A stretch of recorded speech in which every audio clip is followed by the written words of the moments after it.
alternative. But the realtor last night about actually surprisingly.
Hello, hello.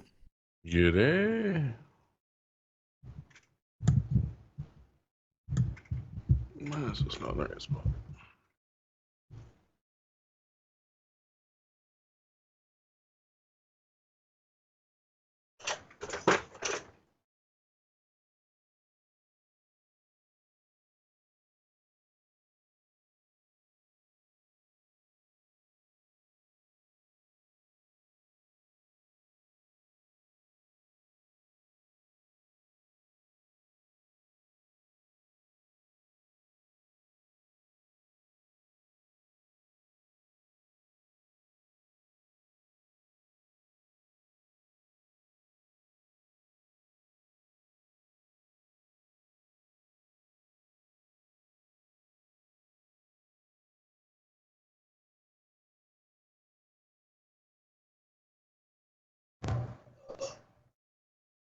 Is that a Josh?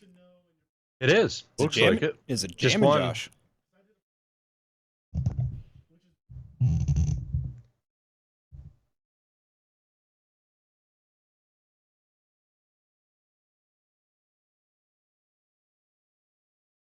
Everything go quiet?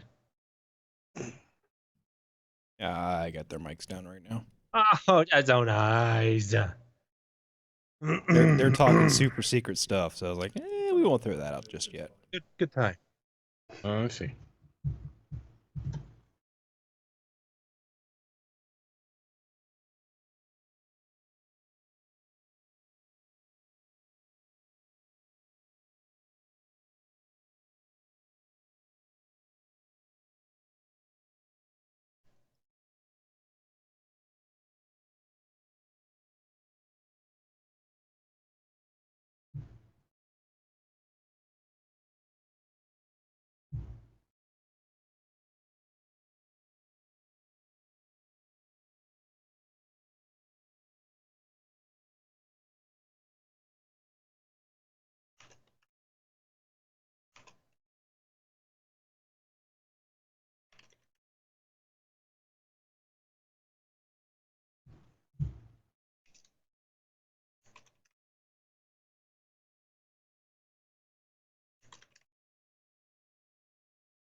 I feel like I need to get one of those little. No, yeah, I'm gonna bring your mics up though. Yeah, that's fine. Now they can hear you. Hey, Josh. What? Oh, okay. I'll just make sure you can hear me now. My daughter's 3 years old today. Ooh. My niece is Congratulations. several hours old now. Ooh. Congrats. Well, they'll have the same birthday. I think that's how Yeah. that works. Not I'm in pretty Canada. sure. Canadian birthdays don't match up. It's like Uh, Canadian Thanksgiving. It's always a little bit off. Put your passport in What is it? there. I mean, Probably that. sure. We went to the aquarium. That was exciting.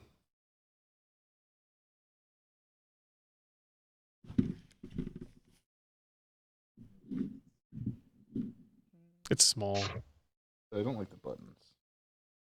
There is Yeah, because just it's not one big spoon. surface. They're just very soft, which is good in meetings, right? Like, It's quiet.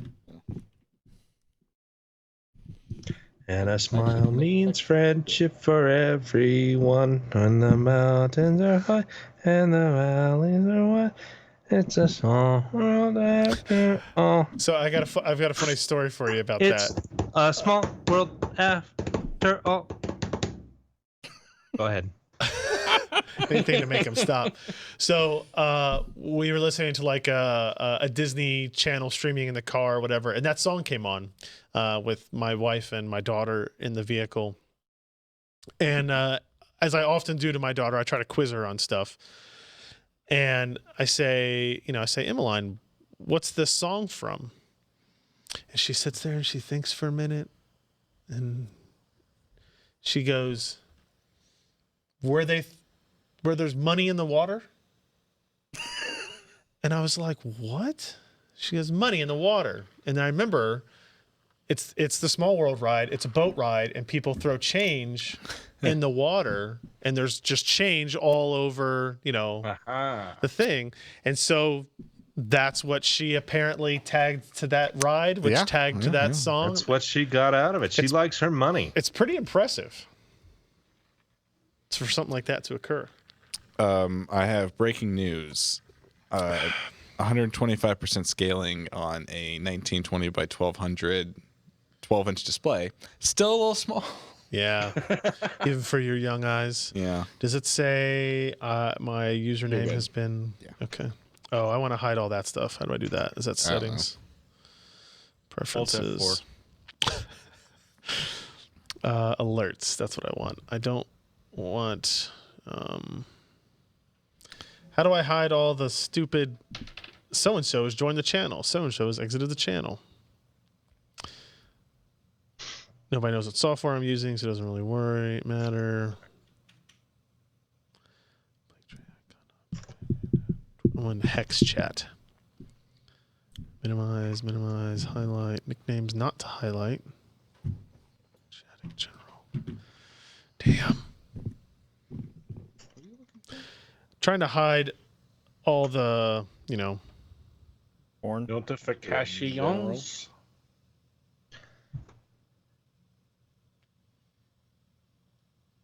Hide and join. hide join import messages and hide nick. No, I want the nick changes ones. Fine. I want to know that. Fine. They don't make 43-inch screen laptops, I don't think, Rooker.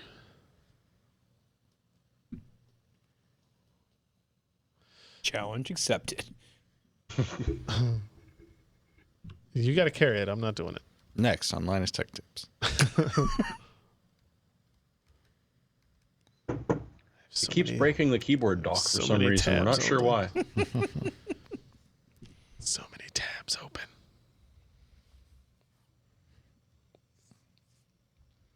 I'm very Ryan circa 2010 on this podcast right now. Does the fingerprint sensor work on that thing? I haven't tried. That's when you got to like swipe. Yeah, You got to swipe that's it. It's why not I just a haven't. tap. So I guess I'd have to find an app for it, like install the right software, because it's not Windows Hello compatible. Because it's Shocking. Yeah, not using a certified chip or something like that. that's just not supported. So old. So old. But I imagine I could find the X201 fingerprint driver. Bug says the install it. QuakeCon registration begins this Friday. 4,500 seat BYOC this year. Is that high for the BYOC? That's pretty decent, I think. Can you turn my monitor down a bit? I don't know. Can I? Josh is being very loud in my ear. Josh, yell, will you have the chance? That good? Yeah. Josh being obnoxious? What? Yeah, Josh is always loud. What are you talking about? What? Well, I just can't handle it tonight. That's okay, Ken. I can't so even. sad. I can do some ASMR voice for the entire podcast. And so, if you turn up the volume really loud and wear headphones, then this will be very, very relaxing. Whatever ASMR. you're doing, don't do that Cough, because it cough, makes cough. the audio sound bad. Because it's adjusting. I better not do that. Otherwise, it blows everybody's eardrums out. I agree. I like the guy in the comments, So which Jeremy, story? of that laptop story. It's too Oh, good. You haven't recognize posted it. anything about that Yeah, yet, have no, you? not exactly. Only on Twitter. Okay. Well, I've been mentioned by Ryan Shroud. But Jeremy used that photo in just a news story I today. saw that. And someone commented, I bet you used this photo because it's a really old laptop that you don't think is usable anymore. It's like, well, actually. Never judge a laptop by its case, I guess. Apparently not now. Yeah. This is one of those times where I would say, stereotypes are good. Spoiler You can alert. tell a lot. A lot of effort goes into making good laptops. A lot of engineering. Yeah. I can see that. Good to Hey. know, though. Just think, you have the geek equivalent of a sleeper now. Oh, I'm already like writing the beginning of the review in my head that way. All I have right. to get one of those laptop cooler docks Yeah. with Oh, there active you go. fans on it. See if that gets it going better. Honestly, I think it's going to get some liquid metal at some point as a potential Like we're going to solution. pour it on the keyboard. It's got the drain, so you could probably do that.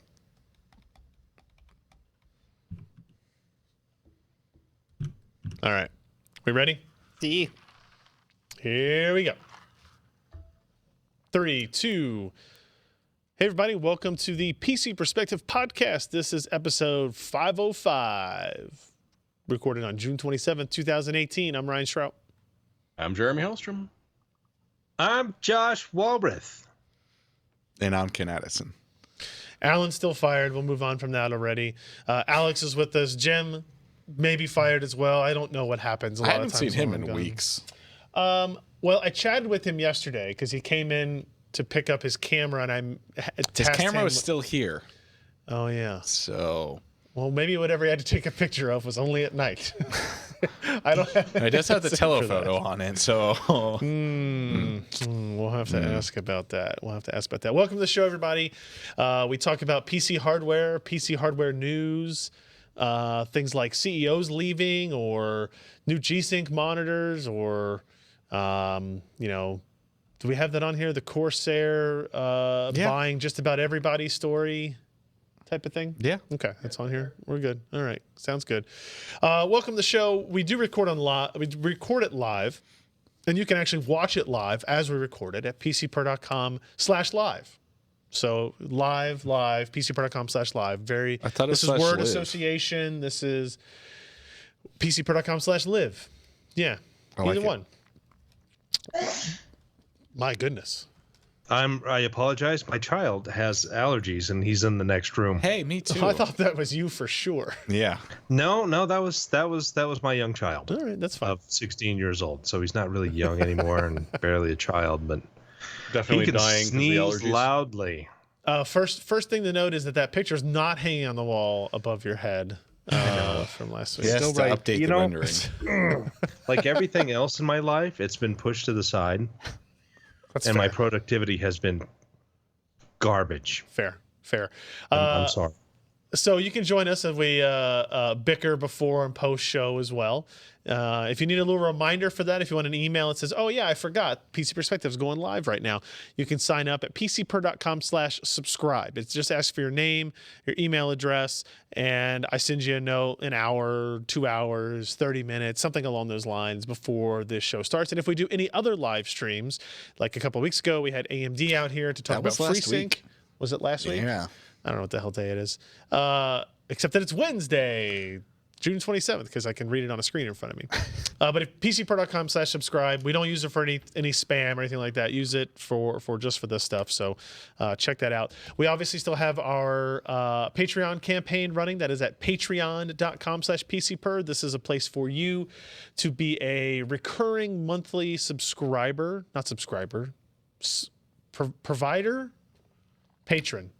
I was trying to think of an alternative term, but this is your place if you want to say, hey, I like what you guys do. Here's $1 a month. Here's $3 a month. Here's $5, $10, $15. If you don't watch us live, you don't have time for that. Your schedule doesn't allot for it. We do post the post-show exclusive to patrons. If you're a $3 a month or more patron, which by my math is about 75 cents an episode or so, we post that just as a sometimes it's 5 minutes, sometimes it's 25 minutes. It depends on how tired and or drunk we might be at the end of that particular episode. So again, patreon.com/PCPer. If you become a new patron and or increase your patronage during the stream, I will thank you and call out your name as we go. So thank you, everybody, for that. One of the things the Patreon allows us to do is the mailbag. Josh did the mailbag this week. I'm really sorry. I love Jim's titles. They are probably one of my favorite things about this. Being Josh Walrath is here. So you can see Josh answer questions about, what did you answer questions about? Thunderbolt 3 built in the chipset. How about a new Threadripper? Hey, what ThinkPads do you guys use during the podcast? Well, now it's rotated. Now we've past switched. 6 months. This Yoga, this is not a ThinkPad, but this is a Yoga 900, 920, I think. 920. Yeah. That has been kind of our set studio laptop for a very long time. I have a ThinkPad. But look at those hinges. I know, it's nice. This is I not a love ThinkPad. the watch Yeah. band Yeah. hinge. I had a ThinkPad here, the ThinkPad X1 The 5th gen X1 Carbon. That I have just recently swapped out for this Dell Latitude machine that I'm testing out. It's an 8th gen and 2-in-1. And I've got this pen that I don't, do very much with, things like that. And you had a different A ThinkPad last week, T470S is what I've been using for and now the you have past an 6 months. X210, Yes. circa 2008 or something like that. What's the The infamous. No, the- infamous. So Two the sets of X210 buttons? never existed. Oh, okay. This is Oh, feel those keys. This Yeah. is the hacked one that I bought. Could you type a little bit for me with those keys? Yes. Oh. It's not the same. It's not the same. So we'll talk more about that on a future episode, probably. You've only had it for a couple of days. I got in, this so. on Tuesday. I'm kind of putting it through its paces. As it turns out, maybe some thermal issues, maybe some battery issues to work through. It has a fully unlocked BIOS. It's like a debug BIOS. You can tweak literally everything you can ever imagine, which is unique on a notebook and semi-dangerous, as I've already found out. So, PCPer merch, we have that available. Actually, it's new. It's embedded in the videos on our YouTube channel. But if you go to joshtech.com, JOSHTEKK.com, you get this page here where you can buy Death Wish Raid, Hot Dog Down a Hallway, Super Pipe. You can get the old classic PCPer t-shirt. Still the best-selling product of our merch store. Plus, we have some mugs. We have the Josh Tech sign. Josh, if you would be so kind as to hold up the Josh Tech print Look for how me. big this is. It's so big. And so lifelike. And of course, we have the T-shirt too. If you really want to wear that art around with you, I can't see why you wouldn't. I can't imagine that you wouldn't. Did I order one of these? Do I have one? I need to get Wait, one of these. yeah, you did. I'm pretty sure I Yeah. did. I haven't You seen ordered- it. You The should wear it t-shirt around I your ordered house. a Your mug. wife will be It's very probably here. impressed. It's probably here. So that's the merch store. JoshTech.com. Go there. Support merch. I don't know. Support this, Josh Tech. This mess. So let's Consume. get into the stuff. The first thing we're going to talk about is actually something we've been waiting for, talking about, debating for a really long time. We finally have the Asus ROG Swift PG27UQ. They first announced this in what, like 2012, 2013, it feels like at this point. CES 2017 is when we forever first ago. saw it. By the way, can I just say, ROG Swift PG27UQ says literally nothing about the awesomeness or Yeah, technology. but they dropped a and number from the old Swift. It is one character shorter. And it's not the But it's 279. ultra quality. They don't want to be Acer, so they got to drop some. Yeah, if it's just I don't know. Anyway, this is the 4K. When's Gigabyte going to start making monitors? Because I think their they names do. will be epic. I think they Still started know that, but maybe Gigabyte not in North does. America. Yeah. I know MSI did. Yeah. So this is a 27-inch display. It's a 4K resolution. It is a G-Sync monitor, 144 hertz. So it's a 4K 144 hertz display. So that's obviously right out of the bat a big deal. Oh, sorry. As the top comment, the first commenter on the article would like you to know, it is UHD and not 4K. I hate people like that. It is also HDR. And spoiler alert, it's the best HDR we've seen thus far. I would say better than the TVs. Best I've seen. desktop-sized HDR display we've seen, even You think, counting you think that. the TVs are better? They're at least as good. Yeah. Like, this is not the best HDR experience I've ever seen. It's on par with some of the best, but it doesn't outclass a TV somehow. Yeah. Which is important to keep in mind. The so this is what it looks like. It looks like, a monitor with the Asus ROG stuff in the bottom. But it's thick. Like, look at those bezels compared to normal or like some of the new Yeah. higher end displays. Yeah, for sure. it's It's got a stand. It's got an LED light that shines out the bottom of it that has the ROG It's got logo in there. underglow. It's got, you can project the ROG logo on the wall behind you. It's got illuminated yes. RGB. I turned all that crap off. So in terms of specs, like I said, 27-inch panel, 97% DCI-P3, which is awesome. 4K, brightness 600 nits, typical 1000 nits peak, 1000 to 1 contrast ratio, typical 50,000 to 1 in HDR mode. That's kind of that 1000 nits coming into play there. Viewing angles, blah blah blah, response time. A little bit, people are used to 1 millisecond for TN. This is IPS style. It is IPS. It is IPS. Yeah. And also I think just as important for the HDR is that it does have dynamic local dimming, 384 zones. That's a lot. And it allows it to do a lot of interesting stuff. Also notice that the refresh rate is listed at 144 hertz, but that's in its overclocked state. So there's a lot of weird things we can go into this. A lot of caveats. So let's start with the caveats so we can end on some of the positives, right? So to run it in HDR mode, you are limited to 98 hertz refresh.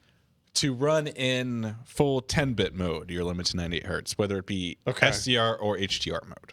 Oh, it doesn't matter. Okay, Correct. 10-bit. Okay. Yes. And this is a data rate issue with DisplayPort, essentially. Yeah. Right. So they haven't implemented display stream compression, which is a feature of DisplayPort 1.4. We don't know whether it's because they couldn't or they didn't want to. NVIDIA hasn't said either way hasn't commented on that. Yeah. But it's not implemented in here, so we're limited to straight DP 1.4 bandwidth limitations. So you can see Ken has here in his review 120 hertz for 8-bit RGB, 144 hertz, and it's overclocked 8-bit YUV 422 essentially. Yeah. Right. And then in HDR mode, again, 98 hertz, 10-bit, 120 hertz, 8-bit RGB, which is a dithered mode supported, I guess, added in RS4 in Windows 10. And then 120 hertz 10-bit at 422 and 144 hertz overclocked at 422 as well. So nice and easy. I mean, it's complicated. And here's the thing, for me, looking at this, I would just leave it at 98 hertz. It's a G-Sync monitor. That's what we did for the majority of our testing because we were more interested in HDR compatibility than anything else because a 120 hertz display, like a 4K 120 hertz display, is a relatively well-known thing, whether it's running in 422 or I don't think it's a full relatively 8-bit mode. well-known thing. Isn't this like the first Well, 4K? it's easier to understand. So if you understand how a 1440p monitor behaves at 120 hertz. Also, if you're going to do 4K behaves gaming, similar. the chances you're hitting 120 to 144 frames per second pretty minimal already. Today, correct. But this is an expensive piece of hardware that you would keep for a while. In It theory. is expensive, in fact. It is $2,000. We've talked about this before when the prices started leaking out. It is a $2,000 monitor, just like the Acer version of it is. We'll wait to the end to decide how we talk about the value of that. It is VESA Display HDR 1000 certified. The Asus model is. think this is the first time we've ever seen that certification actually hit anything, right? No, there's For a a monitor. There's at least. Philips 43 Oh, inch okay. display, which they advertise as a monitor, a gaming monitor. Got it. Okay. They advertise as a gaming monitor. I believe so. Oh, okay. 43 is right on the edge where you can't entirely call bullshit on that yet. Yeah, fair enough. In terms of like form factor, it's nice. It's not fantastic. It's a little bit. I don't know. I would say the design and the build feels a little bit underwhelming for the price tag. Right? It's still like a plastic bezel, but it's matte finish. You could make it fancier looking if you made it gloss, but you don't want it to be gloss. Yeah. So there's a lot of trade-offs, but it just kind of looks like a regular ROG Swift. Just $2,000. The build, well, not the build. It feels less designed than the original Swift. Yeah. Like the original Swift could be thinner because it didn't have to have this insane sort of new backlight technology, and had like it just felt a little nicer build quality. Like this, Got that light in the back though. it doesn't feel like a $2,000 monitor from the outside. Yeah, that's fair. I can't quite put my finger on it. Is that but RG logo RGB? Yeah. Hell yeah. Which you can control all of the lighting from the monitor OSD, which is nice because you can immediately. It's a turn good all that- OSD. It's fast. It's easy to navigate around with that joystick, right? Yeah, I was actually surprised at how well you can navigate through it. It made a whole lot of sense, which is really rare for a monitor OSD. Fair. It's got HDMI input, DisplayPort input, USB, hub essentially. In terms of HDMI versus DisplayPort, G-Sync still only over DisplayPort. Correct. But we did HDR gaming on the Xbox through the HDMI port, right? Yeah, you get full 4K 60 HDR gaming or video playback through the HDMI port. It's not limited at all, which I was really glad to see. We had some conversation going back and forth on if we thought they would bother implementing that, and they did, which is great. You hook an Xbox One up to it, Xbox One, Xbox One X. You can do like UHD playback, UHD Blu-ray playback, which is a little bit more difficult on a PC. Right. If you already have a device like an Xbox. There was a video that came out a couple weeks ago about the Acer version of this monitor that had a fan in it that was really loud because they had VESA mounted it flush with something, and the design of that particular monitor was in such a way, we haven't actually seen that in person yet, kind of cut off ventilation. Yes. So the VESA plate that Acer includes in the box essentially butts up directly to the back of the monitor, which is where the intake for the blower fan is. Yeah. Which is obviously not a good idea. That's However, suboptimal. Asus, as we're showing here, has some standoffs that mount. Just the standoffs of the VESA mounting points, and you can add whatever monitor arm you have, like we did in that photo there.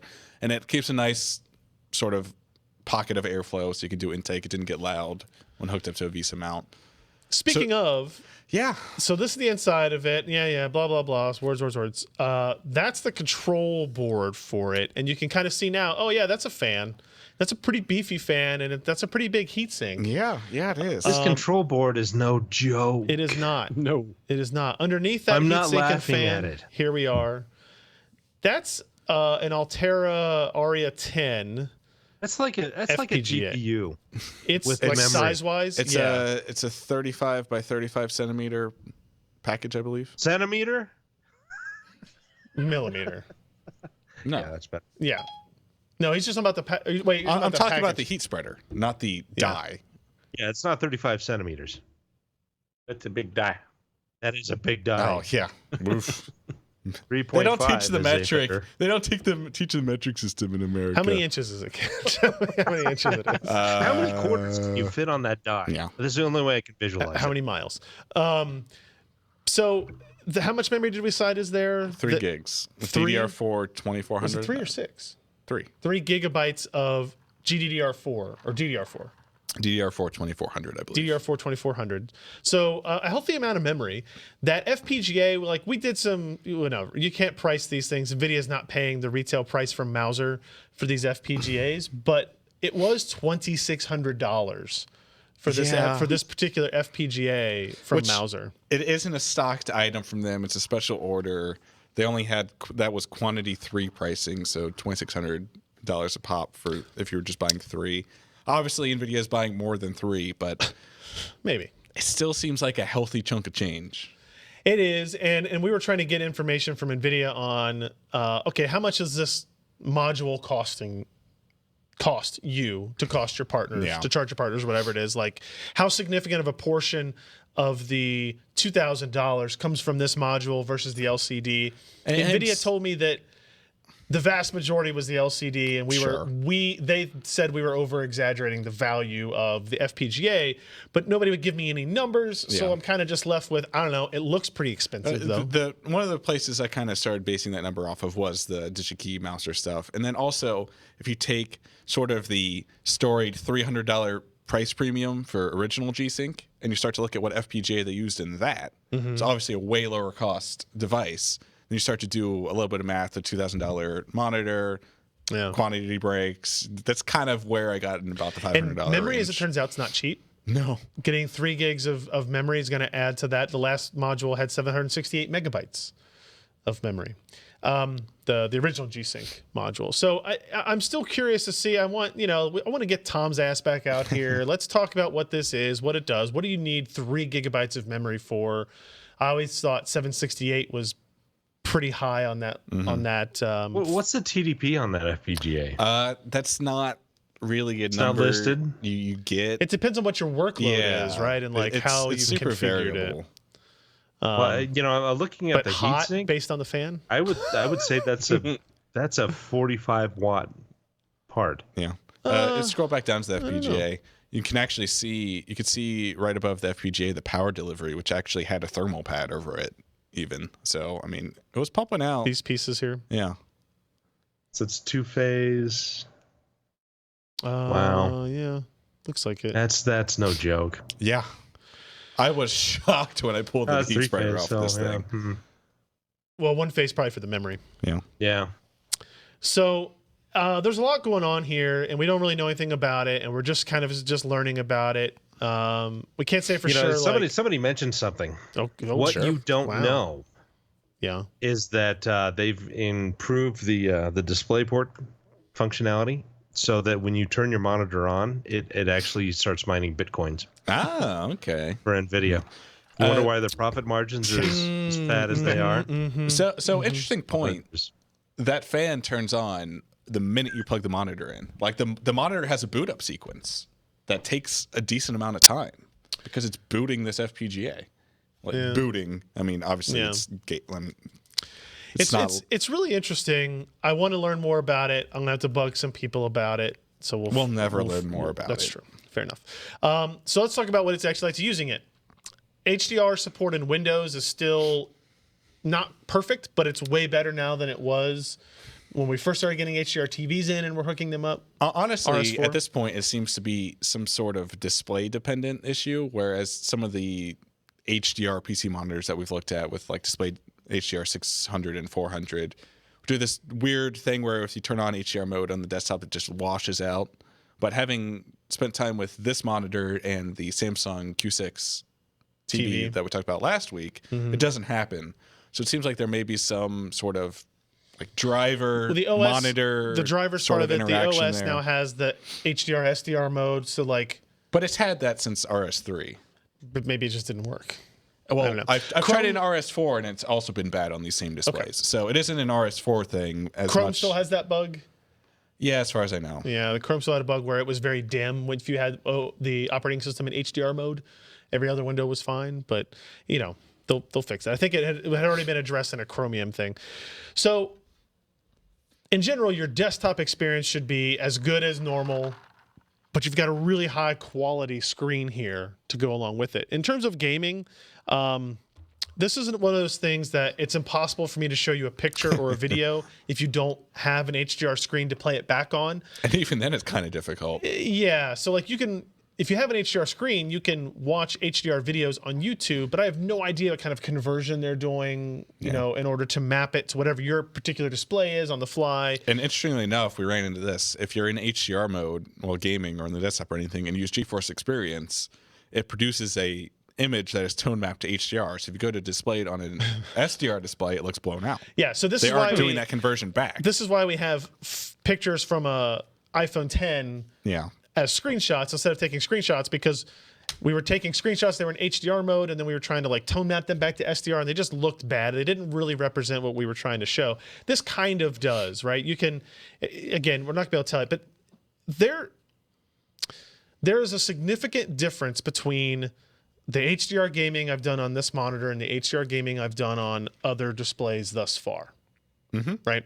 You can actually see in the blacks while still being out in the sunlight. It But they still look really nice and black. It does. It looks incredible. It really does. The brightness, I know a lot of people say like, oh, you don't want 1,000 nits, you're going to get eye cancer and all this type of stuff. But it's the ability to spike that high that makes the contrast so amazing. Like the opening scene, once you get past the opening cutscenes of Destiny 2, you are not this particular screenshot, but you're in an area where it's very dark outside, but there are things all around you that are on fire. And it's a amazingly perfect demonstration of HDR right out of the bat, because you can look at all the areas that are hidden from that firelight. In the darkness, you can see the brightness of the fire. One of my favorite examples, I don't know if I'll be able to zoom in on this picture or if it will even matter. It doesn't really show here. Oh, I don't think I have the right gun on it. But there's a red dot sight on one of the guns in Far Cry 5 that even if you're in dark foliage and you have that red dot on, that red dot is like piercingly bright, as it would be in real life. Yeah. Right? And it's great. Like, so this is all blown out, and Far Cry 5 has some great effects when you're going from indoors to outdoors, where you get a bloom and it doesn't feel faked. Although it is, I would say, what did I call it in this text? Like maybe a little bit exaggerated of an effect than what you would see in real life. But not as bad as like Half-Life 2 Episode 3, Right. Or where it was just obscene when you walked out of a building. Wait, did they make an episode 3? I don't think they did. No. No, it's the Lost Wait a minute, Coast. what did you Lost play? Tech Demo, the Lost Coast Tech Demo, Yeah, whichever Lost one Coast. that was. Yeah, Lost Coast. I want to say the number 3 for some reason. Yeah. Weird. Yeah. So I played Destiny 2, we played Far Cry 5, we played Assassin's Creed Origins, we played the original, not the original, but the Hitman from 2015. 16. Okay, that's a little blown out. Well, we're just showing the settings there. Like the games need to have support for this as well to do it right. The Hitman one is very subdued. You could tell that it had HDR capability in it, but on Destiny 2, it was immediately obvious. And if you went and turned off HDR and went back to SDR, it looked bad. It wasn't bad, but it just felt that way because what you had just seen prior to it. And the game settings side of this is still a real big issue. Yeah. Like they don't all use the same terminology. Some don't have the same settings. Ideally, you want to be able to set the max brightness and the paper white brightness.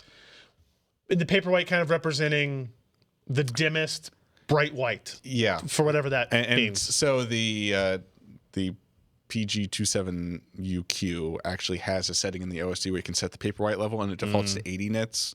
So actually, I think Assassin's Creed would only let us go down to 100 nits, so you could increase that in the monitor and still kind of stay in this right tone map region. But okay. just a lot of variability with There screwing is. with the settings in games still. There needs to be some sort of common API for this to figure out It's very much what your display can do. It's very much an ecosystem that needs that developer relations work between the developer and AMD and NVIDIA to say Yeah. like, hey, here's what we're doing. But You like know, AMD and NVIDIA aren't really agreeing on color space. Like AMD's No. kind of pushing their own thing with FreeSync 2 HDR, but whereas this is with HDR10. They're going with display standards, 600. No, but that's not like HDR10 is not part of that. Yeah, is HDR10 a part of G-Sync HDR? HDR10 is just a protocol. Okay. And like this monitor supports HDR10, and then FreeSync 2 HDR has its like sort of own option, which we saw in Far Cry as an option. Oh It's- yeah, the SCRGB or whatever. It's Yeah, confusing. Yeah. So So you're saying that it's going to take 5 years for me to actually be able to buy a monitor because I'm not willing to compromise on pretty much anything. I'm what are you saying, Especially compromising price. on? Okay, price, yes. I'm saying probably don't buy this monitor right now. Yeah, so we did some color accuracy stuff. Read that page. Well, I'm gonna have some Measuring more HDR is on very that in the next hard. couple of days. Backlight testing, whatever. Read that. I think the conclusion here for me is this is easily the best monitor I've ever gamed on. Like, it's not really even close. It works. It shows HDR, real HDR, impressive HDR can work in this size form factor in desktop size. Yeah. It costs a lot of money right now. There's still some software issues, but when it works, It works really well, and you'll never want to go back. I would also like to see this as a 32-inch monitor. A 27-inch 4K is kind of like, I don't know. To me, it's a stretch, especially at this price range, that you would want to see that bigger. And obviously, NVIDIA and Asus are at the whim of what the panel manufacturers were planning to make. Would you say it kind of burns your retina? No, I wouldn't. That would be dumb. Oh, I kind of just was thinking about this while we're talking about it. I would rather have good. this display minus G-Sync than a 144 or 4K 144 hertz G-Sync monitor. You'd rather have the HDR than the G-Sync. Yes. Essentially. Yes, I would. Yes, I would agree with that.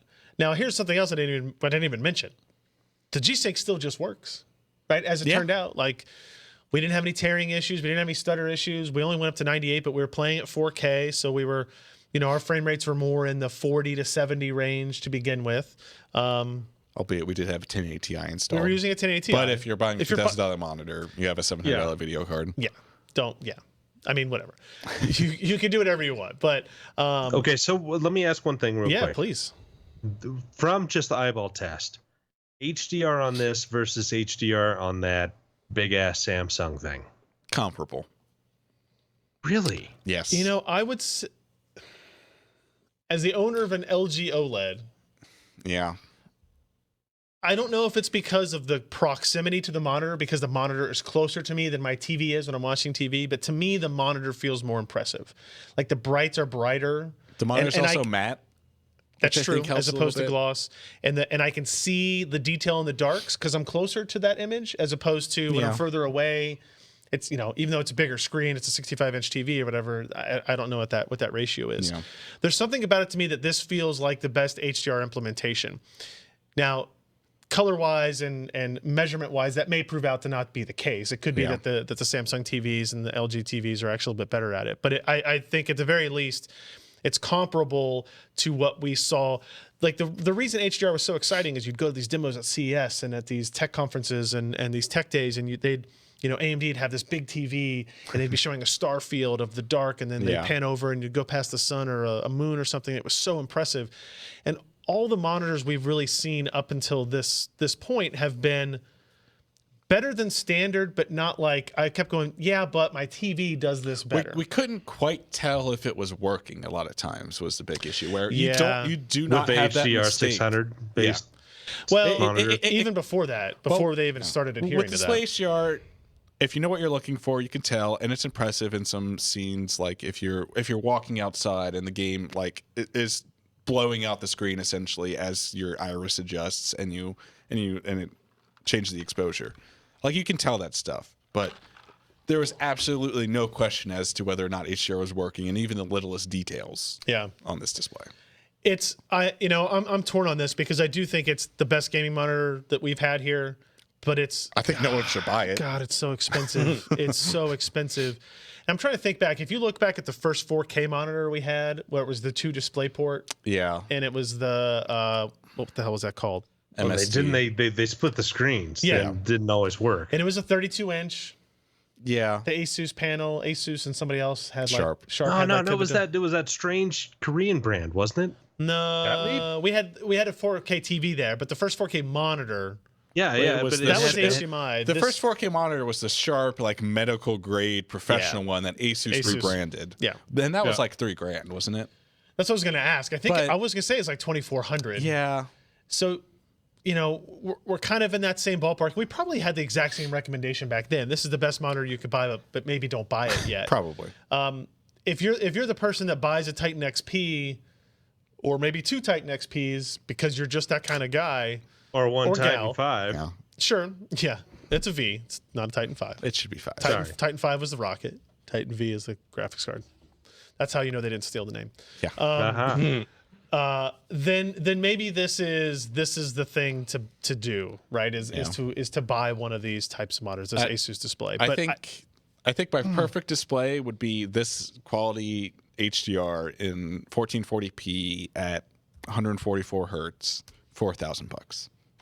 I think that would be the absolute no-brainer gaming Say display. that again for $4,000. 1440p Uh-huh. HDR 1000 G-Sync for $1,000. $1,000. I thought you said for 4,000. I was confused. For $1,000, yeah, I'd do that. I think that's semi-reasonable. I Yeah. don't know if anyone's making that panel right now or developing that panel. Yeah. But So we talked about this for a long time. Go read the review. I think it's going to be one of those things.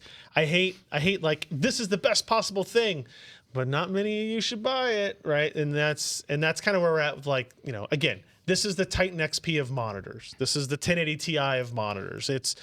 You probably shouldn't buy this because if you're gaming at 1080p or 1440p, the 1070 is going to be fine. Save your money, do this. But if you want the best of the best, this is Yeah. it. It does set an interesting precedent for all other HDR monitors that we look at yeah. coming out, right? Now, to be fair, like the FreeSync 2 HDR monitors we're going to see are not going to be $2,000. They might be $600. Yeah. And in which case, we don't expect it to have the same type of quality and capabilities, but will be good enough to impress us for that dollar amount. I That's think the there's next a question. much sweeter spot than this achieves. This is going balls to the wall. I think you can achieve a much more reasonable experience Yeah. for a way cheaper price. All right, let's move on. We'll quickly get into some stuff. Run through this. Chris posted a review of the Logitech G305 Lightspeed wireless gaming mouse from Logitech. I think I already said that. This is pretty straightforward. This is a $60 wireless. It's using their new Hero sensor, which is their low power sensor that allows it to go to extremes on battery life. So Logitech claims the battery life is between 250 hours and 9 months on this, depending on if you do it in the high sensitivity mode or the standard sensitivity mode for that, which and I think this only uses one AA battery. Mm-hmm. Yeah, single AA battery for up to 9 months. It's pretty crazy. Yeah. I like seeing that. It does have a 32-bit ARM microprocessor in there. Doesn't It's- everything these Ooh. days. Yeah, this is true. This is true. They're rather inexpensive. It's a pretty basic design. It's an ambidextrous It looks cheap. design. It kind of does. It looks like it it's- feels super light. I don't know if it does, but it looks like it, is feels pretty super light. It weighs A in lot at of those under travel 80 mice are like grams. that. It's Though. They not a almost travel all mouse. feel light and flimsy. Yeah. This is a desktop sized mouse With the though, correct? battery, 99 Really? I grams. assumed it was small. I think this is No, it's kind of normal it's kind of a mouse normal mouse size. maybe it's a I take little it small. back. It might be a little bit smaller, but it's fairly normal sized. Actually, yeah, this is the one that I put in my backpack because it has a place. It has good My God. backpack. It has the place to put the wireless sensor inside the It mouse. sure does. Oh, thank the George. But like I said, it's ambidextrous, except it's only got thumb buttons on one side. Sorry, all the lefties out there. What if it's amphibious? I don't know how long it can hold its Only breath if you wrap it in underwater. rubber first. Yeah. Or, anything else to that degree. Check out the review of that. Like I said, it's a Lightspeed, so the wireless stuff we know works very well. We've seen this in other mice. And Chris has used a lot of mice and keyboards, so he's going to give you a good opinion of that. I think it was actually, I'll click on this link. I think it was a lot lower. A little cheaper. It looks like the sale is over now. But it was, $52 or $50 or something like that just a little bit ago. So Look at that LED though. yeah, no LED lights under the logo. That's how you get to that. No, it's got one LED. Well, it's got the indicator that. LED. Yeah. Let you know what See? sensitivity LED. mode you're in. But this does not illuminate, is what I'm saying. Oh. Yeah. That's how 9 months wouldn't get you much. correct. I'm sorry, Dave. I can't click on that for you now. Yeah, you get a little bit of that vibe. All right, so check out that review. Let's get into some news stuff. I've put in Josh's application for CEO at Intel. I don't want to be CEO. I mean, I appreciate the money, but what I want to be Yeah, I bet. What do you want to be? is under the I desk. want to be on the board.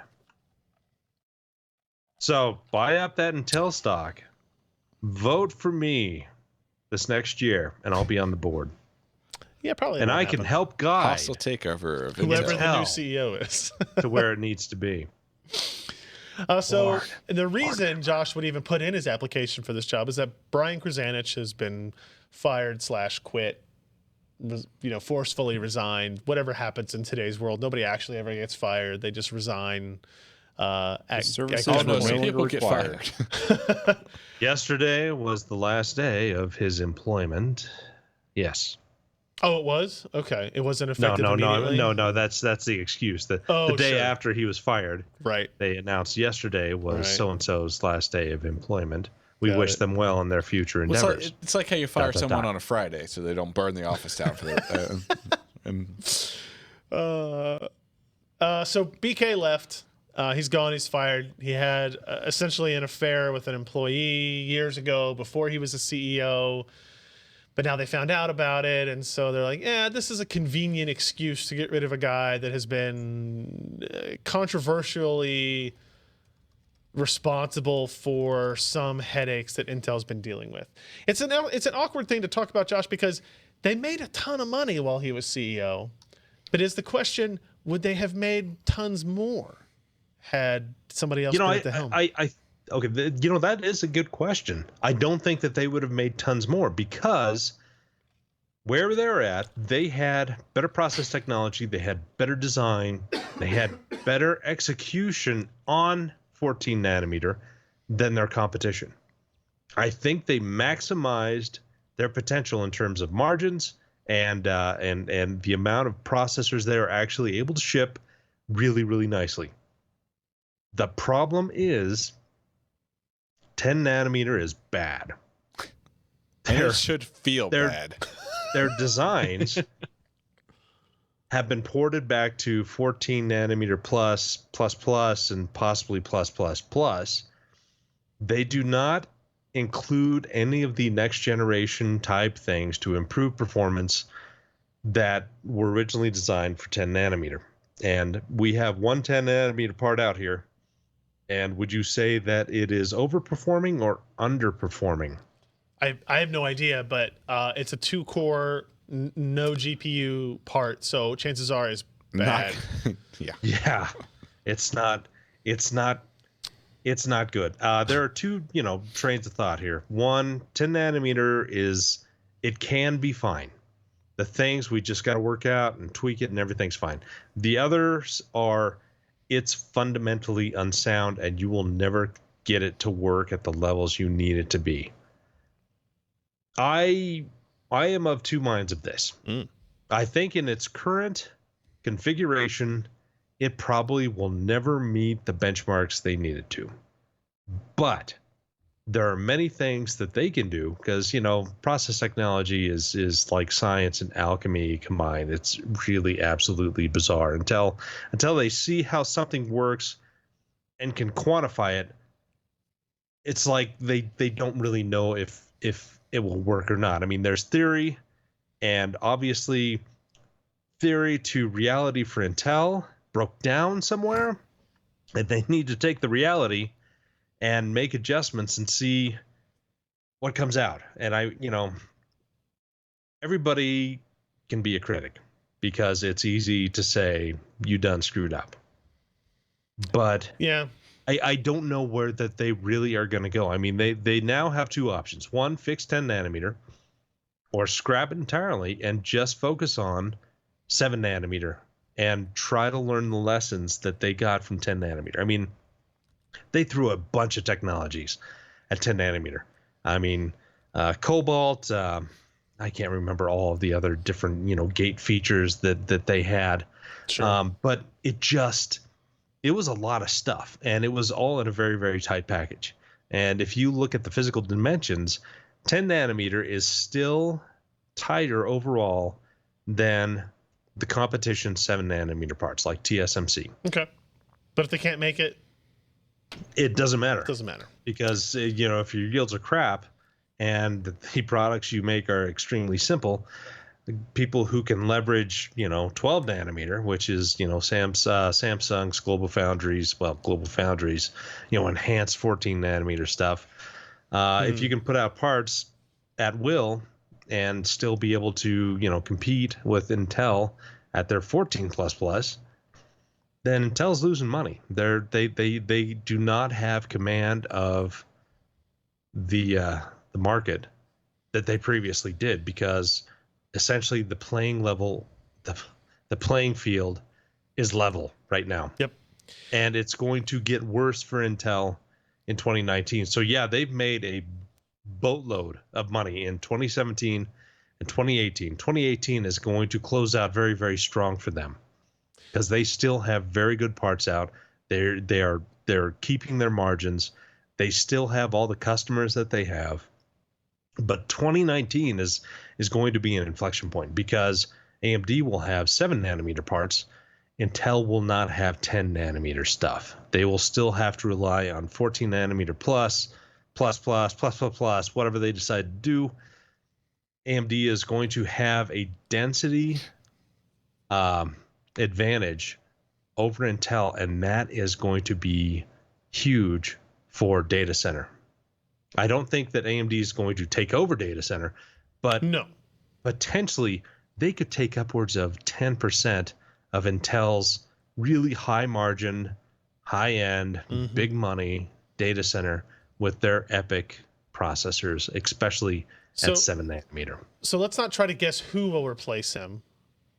There's just too many names we just be guessing. Do you think what changes when you have a successor, right? And I guess part of this question is impossible to answer until you know who the successor is. Do we see any shift in direction for what they're doing, right? If you look, they have where they're at on the desktop CPU side, where they're at on the server CPU side, where they're at on mobile, where they're at on AI. Do they, FPGAs, do they change anything? And this is actually the second big loss for them, or removal of somebody, because they also got rid of their CMO, like what, a month ago, 2 months ago, who was kind of responsible for the Hey Drones initiative that Intel had. Which they're still involved in a little bit for cool light shows. I don't understand what the hell that does for them. But what changes? Do you see any changes from this, Josh, Jeremy, anybody? I don't know if there will be any changes, but if it were me, I would focus on design and try to distance itself from manufacturing. And so what that means is you need to design the structures that will push data through whatever and try to keep that, and maybe I'm just talking out my butt, but try to keep that as agnostic as possible from manufacturing. Now, it's hard to do because Intel design and manufacturing have just been so tightly interwoven, and that is one of the reasons why they have had the success that they have through the years, because those things were so close together and they were able to really match the characteristics of manufacturing with the actual design. And so, but in the end, design is going to be everything. We can look through, especially with the 28 nanometer stuff. I mean, we were stuck on that process node for ages. We could see what NVIDIA did with design and kind of out of the box thinking from their 3 generations that they had on that process node, and how the latest generation was really high performance, really good power efficiency. I mean, they really optimized, and it's just design is really key. Intel has amazing design facilities. They've got a huge amount of R&D. They got to figure out how to be able to survive hiccups in process technology and still implement really good designs that will still retain much of the margin that they have right now. I think that's tough to do. But I think they've basically been tough. functioning for the entirety of my existence in this market with a 18-month, 24-month advantage on process technology over their competitor. And this was the case even when AMD owned its own foundries. We're kind of at the point now, essentially, where that's gone. That lead is vanished.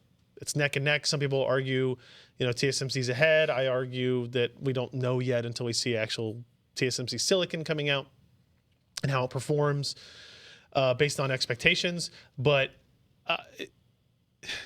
it's going to be a very different Intel now, who has to compete, as you're saying, on product design, not on process design, right? So because the last 50 years they have had advantages in process technology. Real man owned fabs, right? That's right. And Intel has been they have set the bar for fabs, and they have more clean space than pretty much anybody else in our known universe. It's probably wrong, but anyway, it's a big universe. But yeah, until recently, now people are saying, well, they should sell off their fabs and go with their. It's like, no, that does not. Who work could even for buy them? Yeah, Ken was going to say that. Who could even buy them? No, no, and you don't want to give that kind of.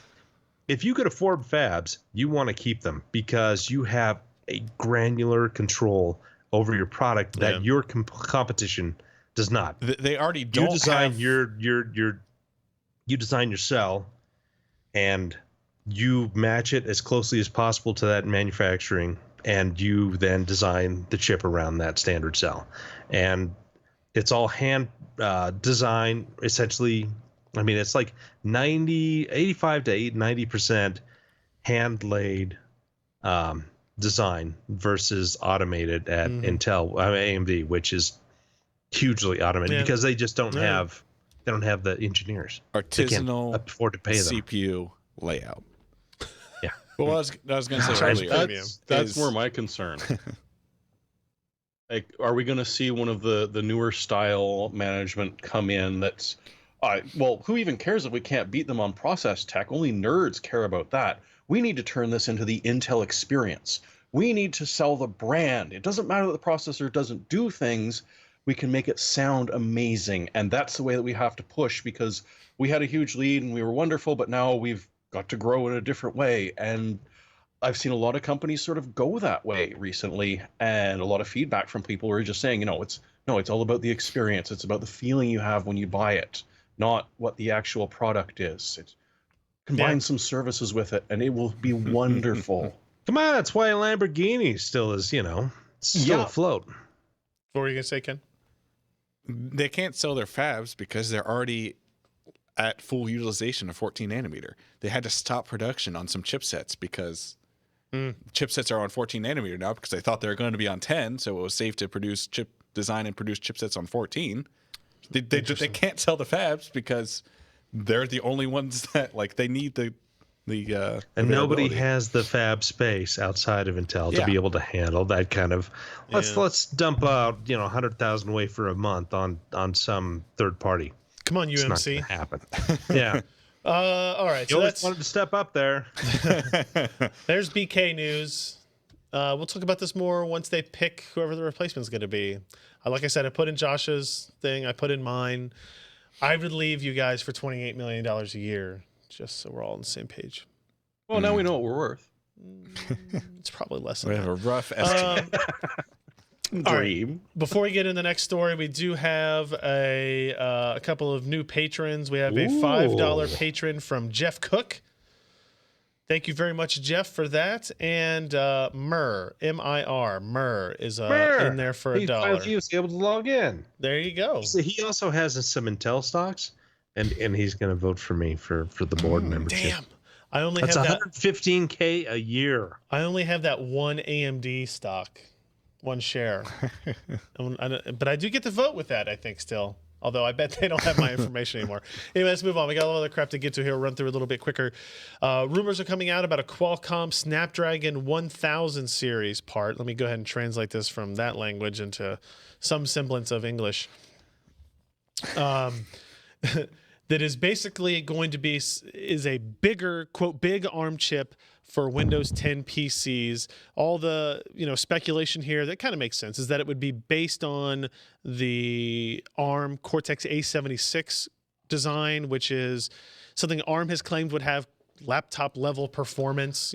Targeting Core i5 U series level performance. That doesn't seem like something Qualcomm would be interested in at all. Right, exactly. So apparently there's a developer system that's been out that some people have seen. It's running at 12 watts instead of 6.5 watts. It has 16 gigs of memory on there, 228 gig UFS storage systems. Still UFS storage. UFS. That's a massive disappointment. Yeah, gigabit wireless, obviously. Some kind of new power management chip as well to go along with it. There's speculation here that this is a really big package for this part. It's also socketed. Will we see that as a how the Snapdragon 1000 would come out, and I think that's kind of crazy. This is clearly just a development platform. You would never be able to put a socketed package into a thin and light 2-in-1 Yeah. convertible. It also takes away the advantage Qualcomm has on PCB spacing, which is one of their big selling points. Yeah, but it sounds like that advantage is going to be somewhat gone anyways. Well, I think ARM has said publicly for its A76 that its entire core that apparently comes within 10% of the IPC of Skylake Yeah. fits inside the caches for Skylake. Right, so they're going to have a huge die space advantage still, unless Qualcomm puts 16 cores in here or something like this that. article is talking about 20 by 15 millimeters, not centimeters, for the package, which is it's still. I mean, compared to Snapdragon 850, it'll be sizable, but it's still it's small. Yeah. So there's not a whole lot of other detail than that, but. Let's see. Oh, they also apparently have a confirmation through a chip manufacturer on LinkedIn talking about the It's Qualcomm almost like no one should use LinkedIn. STM 1000. I worked on these chips that aren't launching for a year and a half. It's always I worked in on these my products that aren't launching because I need to build my resume, and I've been doing this for 2 Microsoft years. Windows Multimedia Project Engineer, overseeing managed test operations on Qualcomm Snapdragon Premium Tier STM 845 and STM 1000 for desktop, Whoops. Andromeda, and HoloLens AR/VR mixed reality products. Interesting. They mentioned that product for HoloLens, eh? It's also interesting. And Andromeda, which is that 2-screen Microsoft project that they're working on, right? Man, I tell you what, LinkedIn is a great source of fantastic information for this. So Yes. Should that title be named ex Qualcomm employee now? Well, yeah. So, Josh, based on what we know about A75, 76. 76, was it not Uh-huh. 75? 76 is the one that's coming out. Yeah. Well, And here's their 77. timelines, where do we think this would lie? Because they've already announced Snapdragon 850 for Windows PCs. It would seem odd It's coming out this fall. to soon after release a much higher end part when they don't even really have a segment carved out yet. You'd think you'd want to lead with the highest performance you could. Josh. Yeah, I'm thinking. Okay. Um, Silence isn't great for a podcast. That's all. well, no, it does kind of suck, but What did they tell us at the tech day? okay, no, it's not so much that. I think where I'm looking at is where they want to hit product cycles versus what they have and what they can enhance from their previous stuff. You're talking about Qualcomm or you're talking about ARM? Qualcomm. Okay. Yeah, And so that's kind of the answer to your question is that sure. they they could lead out with something really amazing 6 to 8 months from now, most likely 9 months from now, but you're missing out on I think 6 months would be a 5 to struggle. 6 months of Yeah. Well, it seems like Of- they're of- already going to miss back to school for the most part this year if they're launching yeah, in the but they're hitting fall. a holiday and they're trying to get Yeah, an fair. edge. They're trying to get an edge on probably their competitors as well, because when the latest ARM 76 comes out, that's like within 10% of Skylake IPC. In theory. For I hope. in theory, yeah. Yeah. Whether or not they can get the software stacks to Yeah. be able to support that and have an overall coherent, cogent product available, that's another question altogether. But in theory, the latest ARM stuff it's really solid. Mhm. They have taken their design to another level that we have not seen, and they have they've kind of avoided the pitfalls like that Samsung did. Samsung did a really wide product with their latest Exynos, but unfortunately, when you have a really wide product like that, you get really good burst performance. But if you have anything that will really leverage extended performance on that CPU, you're going to be hitting TDP limits Yeah. really Yeah. quickly, and your performance is going to drop dramatically. It doesn't matter how wide it is. You're hitting the TDP envelope. You're going to have to clock down, and everything then kind of suffers, even though you've got this really wide design. But ARM certainly did avoid that with a little bit more focused, more efficient, and a design that is more enhanced for kind of, consistent workloads. Okay. Something that is not bursting. But anyway, I know that's going well beyond where we were talking, but no, it's super yeah, interesting. I think Qualcomm is just trying to beat the rest of its competition with something a little bit higher end than what they have now, I think and introduce it before holiday. every not this holiday. No, he's talking about Sorry. 850. Oh, you're talking about 850.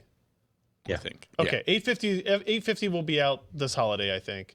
And whatever, Snapdragon 1000 will be sometime in 2019. I think what's interesting to me is, like, everybody understands that Intel's in this rut.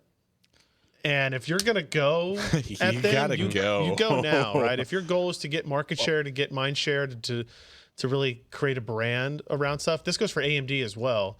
Because you're pretty much guaranteed that none of the major manufacturers are going to be building anything new with an Intel inside of it, because Nothing they've dramatically got new, nothing yeah. to put in it. Yeah. It'll be interesting. We'll see what Snapdragon 1000 comes up with. Although I don't think for a while will we actually really know.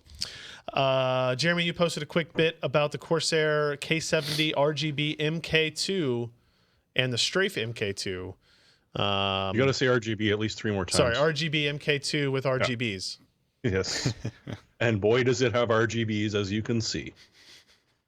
So the bigger one, the K70 that you're looking at there, is fancy. It's got aluminium on it. I like the and color, a nice little wrist pad. So it's the big, hefty one. And you can pick and choose your caps. They're all the Cherry MXs. You can get the reds, the browns, the blues, the speeds, or the brand new silent ones. Because along with this is the first time that they've actually been releasing their MX Silence for Corsair boards. And they say roughly about 30% quieter typing with the exact same bottoming out feel that you'll get on the other MX Reds. Okay. So, interesting.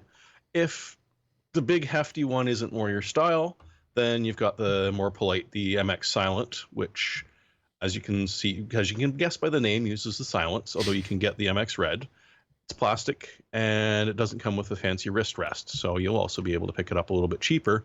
Apart from that, it's almost the exact same. And they both have fancy precision molded double shot keycaps. Hell yeah, they because do. apparently that's a thing now. That's really important to people. It is. Oh man, interesting. Prices do we have? Not really announced. Okay. All right. They were sending me off to a page on their web store that wasn't loading at the time. Well, maybe also not loading is my Ryan seems to have crashed the think. computer. Oh wait, nope. There it goes. It woke up. Just needed a minute. All right. Yeah, they're still not listing them. New GeForce drivers out to 398.36. When are we going to hit 400? I guess maybe a new GPU launch. Yeah, Actually, that's- now that I think about That sounds about right. Yeah. Haven't they been like 370 since like 4 generations ago? I don't know. it. Yeah, but we're pretty close Ooh. now. I'll skip it and go to GeForce X. So this is for Ubisoft's Crew Are they going to have a 2. pretty name for 400 series? No. Yeah, GeForce Because remember 400 graphics Detonator drivers. back in the day, and They took that away, didn't they? yeah, they did. They need another clever name. Do you think NVIDIA feels like they need to put effort into branding at the moment? No, Judging about how the zero branding they've done in the past year. Anything in particular stand out on this driver to anybody? Fixes a Gears of War 4 thing. Okay. Apparently. The Crew I'd 2. like to have. Also running, or NVIDIA is running a bundle deal right now where you get the Crew 2 Standard Edition free with a 1080 Ti purchase. Or a GeForce. The No? 1080 Ti. Oh, Or a GeForce Gaming desktop or a GeForce Gaming notebook. okay. I thought I was saying a desktop with a 1080 Oh, Ti. yeah. But It doesn't mention it in here, but the Battlefield 5 closed alpha starts tomorrow. So I don't know if there's any fixes in here for that or not. They don't mention it specifically. going along with this, GTX 1080 Ti Founders Editions were available on NVIDIA's web store for $700 at most of the day, at least. I don't know if they finally sold out, but by the time I looked at it, they're in stock for like 8 hours already. So, Graphics cards, I don't think you guys. should buy a 1080 Ti right now. Yeah, But- that's a tough call. Not for I not for that know, price. It's but- they seem to have the rumors are Mm. that they may have overestimated GPU. Demand. I've been predicting this moment since the middle of 2016. Yeah. but even if they do have 300,000 in the warehouse, like the rumor is, we're not going to see price decreases. They've never done that in the past when they've had excess GPUs, like certain well, GPUs that were very hot. you're talking about the failed. GTX 480 where they had a warehouse full of those Yeah. for years after the Yeah, but they were 500s crap. came out. Yeah, these are still good parts. I'd be But they're not going going to sell them for $200 less. You Well, don't you know think what even they're if gonna the do? next chip comes out? No. Yeah, they're going to extend out when the next chip comes, and they're going to sell because, unfortunately, the competition has nothing better to offer. It's true. I mean, Vega is a good part. It's got its issues, but But it's already kind of in a losing battle, and if Yeah. NVIDIA comes out with something marginally better, it's going to be in a more losing. Yeah. I mean, let's Position. say you have an 1180 that has about the performance levels of 1080 Ti for $750. Let's say the rumors that they're going to increase the price on across the board are true because they can get away with it, and $750. What do you sell 1080 Ti for then? You're saying what if an 1180 comes out and it's the same performance of a 1080 Ti but $50 more? Yeah, that's been about the rumors, is that it will be the same performance, but That would be dumb. you're going to buy up as many 1080 Ti's. sorry, and better be performance than a 1080 Ti. Okay, so you can either say same performance as 1080 Ti Yeah, for I the got that price of backwards. the 1080, which would be what, $499? well, the price, the don't rumors know. are that the performance and the price will be higher than a 1080 Ti cool. because they can get away with the price increase because they don't really Yeah. have any high-end competition. I don't know. I don't know anything about it. All I know is Jensen said it'll be a very long time from now. Uh-huh. So we'll go with that. That's what the man says. Corsair is buying Elgato. Has bought. Has Elgato. bought Elgato. These are Domo El Gato, Mr. Roboto. close. These are private companies, so we don't have to wait for anything to be approved. Corsair is buying the streaming portion of Elgato. Apparently, Elgato also has. Didn't you test out some Elgato cards, or was that Black Magic? I tested out the 4K 60 Pro here last November. This It's the image photo from right it. here from that review. Yeah. Elgato has a weird history that I kind of go into a little bit here. They started in 2002. Because in Spanish, that is the cat. Yes. The Cato. They started as a Mac-only TV tuner company. Oh, really? Yeah. Okay. And then they sold off like the TV tuning brand. They had iTV, which is a good software on the Mac side, and they got into this gaming stuff. They also got into IoT connected home stuff, which that's the brand they're keeping and renaming Eve, I believe, Eve Systems. Okay. But they're selling the gaming brand, which is responsible for capture cards, the Stream Deck, the little control module with Yeah, the keys, those the are LED neat. display on it, the pop-up green screen. It's all going to Corsair. I think it's a good fit for them. They seem like similar companies. Yeah, and it adds another tab to the Corsair.com website of things that they will have, right? Corsair's an odd company. Not odd in a bad way, but it's just, we had some visitors from Corsair here recently, and it's like I knew significantly more about the history of this company than they, because they were newer, right? Maybe 5, 8 years, something. It's like, yeah, no, I remember when you guys only did memory. They're like, yeah, that was a long time ago. I was like, yeah, I've been doing this for like almost 19 years, as it turns out. Yeah. My very first ever meeting with a rep at an event was a CES in 1999 with Corsair. So Nice. we go way back. I think this would be a good fit. I think the Elgato hardware is pretty good. Yeah. Software's pretty good. Yeah. The whole Stream Deck, Corsair and will get some Corsair's great keyboard association. business makes sense. Yeah, Their and peripheral with business. this also is kind of this is not just PC. This is a lot of people use this for capturing game console Mm-hmm, stuff. So this gets Corsair, their first kind of step into there, so they can start selling headsets and all that accessory stuff to that market as well. So I think this is a good. And this is a soon good it'll fit be for 'em. link compatible, so they can all blink in synchronization. Yeah, there was the Twitter account from Elgato that sent out a picture of a prototype already in development where they had scotch taped LED lights to this 4K 60 Pro card as a joke about the RGBing of everything. Which is funny I because the laughed. capture card I've been looking at this week actually has RGB on it. It's from a different Avermedia. company from Yeah. Avermedia. Has RGBs on it. So Yeah. it'll happen. Yeah, LEDs are cheap. Yeah. Oh, this picture right here. Sorry. Yep. What are those lights? They you look think? like arcade buttons almost. Yeah, I'm trying to figure what that is. They must have watch batteries on them. Yeah. I don't know. All right. What else we got? Scott did this. Summer Games Done Quick 2018 has begun. This is what? A Speedrunning. speedrunning games. Marathon. Spyro the Dragon, Banjo-Tooie, Banjo-Kazooie. These guys go for like a week or something. Like it's Let's see. Right some now they're playing really Super Mario crazy 3D amount. Land, I think. I think they've passed now $15 Oh, no, million they're playing Cuphead. lifetime Cuphead. donations. That's got bad. They're at $662,000 right now Yeah. for this year's thing. That's pretty awesome. We're just getting started.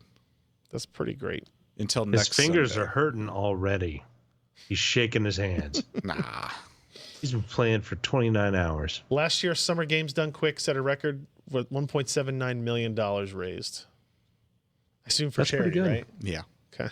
Doctors Without Borders. Hey, what do I know? So that's pretty cool. Check that out. Scott posted that up on the site. We have. Uh-oh. What's going on here? Oh, You broke This it. machine and I are not getting along today. Micron announces GDDR6 production in full swing. Also, not conveniently timed to new graphics cards, maybe or maybe not coming out. do you know how long GDDR5 has been around? No, tell us. 3 weeks. A dog's I age? think the HD 4800 series was the first GDDR5. That can't Product. be right, can it? I don't know. You can Google it and figure it out. I looked sure it up could. earlier. It was it's been around for a long time. I mean, GDDR5X was pretty recent, but boy, that's been a long reign for a single memory architecture. I think this story, Jeremy, says 8 gigabyte packages, but it should be 8 gigabit, probably. Right? Are they 1 gigabyte per module, or are they 8 gigabytes per package? I believe it was 8 gigabytes per package. Sorry, I was just looking up the. Well, that would mean they'd only need 2 packages to get a 16 For 16 gigabyte card. gigs? That seems Yeah. probably okay. not likely. Hmm. It's probably supposed to be 8 gigabit. Where is it here? Double check. Come on, part catalog. You can load. I've got faith in you. Which applications are the best fit for GDDR6? Game consoles, graphics cards, networking and routing, autonomous Level driving. 5 driving. Crypto mining, Meh. HPC acceleration. Hey, you got to put it on there, man. This is something Micron announced GDDR6, or was it Samsung? Did Samsung announce first? I think they announced production of GDDR6 recently as well. I think that's what it was. I think We're we'll going to see- need a lot of we're it. going to see this soon. Well, I don't know how much. I don't know. How much? It depends on if you're NVIDIA and you're going to use that on all of your new cards or just on some of your new cards. I think they're probably going to use it on all of their new cards. Because HBM still isn't readily No. available. They're definitely not going to use HBM, but will they use G5X on their mainstream if Yeah, they're fair. refreshing that? So, yeah, Yeah, you're right. Micron mistyped, and I continued that mistyping. Fair They sent out enough. a correction. Oh, wow. fair enough. Yep. Bastards. All right. GDDR6, guys, it's coming. It's going to make things faster. Thermaltake launches the Engine 17 cooler for small form factor systems. This is It's the levitating one. The damn cooler we've been seeing for a decade I saw now. it like a Cooler Master suite, right? Like 3 years ago, 4 years ago. I honestly don't remember if Because I it's think it Cooler was Master or Rajiv Thermal was the Take. one who was showing us to us, and it was a different company that they were working with for it. Wasn't it Sandia Labs that had the Well, they were think the that's original. original? The research, and then Cool Chip, I think, was the spin-off of like commercialization. Yeah, I think that's right. So basically, how this works is this heatsink rotates this way and it's both a heatsink and the fan at the same time. And then it blows air through these outside fans that are stationary, not moving, and it allows you to get effectively better cooling and smaller form factors Although you have to, the tech here is you have a heatsink that's moving that can still transfer heat to it. And actually, it looks like it's like on Amazon already. 70 watt, low profile, Intel 60 millimeter CPU cooler. Check the alternatives there. The budget. Nice. That is definitely an alternative. So is that. There you go. So you can see here what the low profile value is there. Yeah, this is clearly what we were seeing before because the heat transfers. So those two It pieces uses essentially air bearings. Yeah, and heat transfer. the grooves there fit inside each other, right? And those spin in proximity, and that's how the heat transfers from this plate to this plate, and that's how babies are made. and Pretty then much. to the surrounding area, and then there you go. So it doesn't, not necessarily in this case, right? No. As that example, but the idea is good in that for small form factor, this makes sense. If you have a discrete GPU, totally unnecessary, except that it kind of looks cool, I guess, and it's not. I Stupid wonder how expensive. that sounds. And how many RPM is that spinning? I honestly It don't rides remember how it sounds. I spinners. think Oh, we wait, it did, says here 40 blades spin at 1500 to 2500 we did a RPM. video That's not on bad. this back when it was a Cooler Master product. We did a video on it. Yeah, I just don't. I don't Well, remember if it gets there a being wobble going noise to it, level. it's going to be a bad thing. There was a specific noise to it. I don't remember it being heinous or anything. It's a 9 CFM fan essentially. I can see that working really nice in clean laboratory conditions. Mm-hmm. Give it a year in my house and it's going to be gummed up. It's rated at 11 to 23 dBA, according to this. That's a pretty big range there. So now it is kind of TDP limited. You can't put an 8700K on here. I think it's what did it say? 70 watts. So you can do like the 8700T. You could do the Ryzen 5 2400. GE, and any of the 65 watt parts you kind of be right on the edge with. Yeah. It's super interesting that we saw this. What cool was the tip. date of that video? It was January 7th, 2015. It was Cool 2015. Chip and Cooler Master Yeah. showing Now off. it's Cool Chip and Thermaltake. Yeah. Huh. So, be interesting to see what the politics was of that. Who dropped who? Who dropped who? And here's kind of this is a Rosewell variant. Interesting. Oh, wait. This is not the first one of these. No. They had the Engine 27, which is, I don't know how that's any different, really. It's bigger, isn't it? It's still a 70 watt TDP. Yeah, but this one's a 35, isn't it? No, yeah, you're right. The one I was looking at on Amazon was a 27. Okay. Yeah, you're right. This is 35 watt TDP, hence the Yeah, you click 8700T through and the to the 2400G. Engine Yep. 27 Yep. link. Yep. I'd still like to try one of these out. I just like to see them spin. Don't stick your finger in that one, guys. That'd be bad. All right, our last news story of the day. I have no idea what the hell it's about. Somebody's going to tell me Just look about at it. this this thing. Yep. What is it, Jeremy? It's an RGB device which you can also type on. Yeah, but there's no screen on it. What am I looking at? What is this? It's a keyboard. It's a USB or Bluetooth keyboard for people who need to, bring a full monitor into a Starbucks and. It's a mechanical Hello? typewriter. Yes, no, it's a mechanical keyboard. Hipsters rejoice everywhere. See, I'm not the only one. Well, no, of course. That's exactly who it's for. Yeah. Yeah. And to make it more Just- fun, so the paper advancer there on the right hand side Yeah. is actually a volume button. So you can raise and lower your volume and mute it by tapping it. Are you supposed to put your And- tablet here? Like, is that? Phone. Well, I don't know. Maybe it's for carrying. So you can whap Maybe somebody it's over the head just with it after they make there. fun of you for it. Yeah. And then your carriage return swaps you between USB and Bluetooth. And hopefully makes like a whirring noise while you're doing it.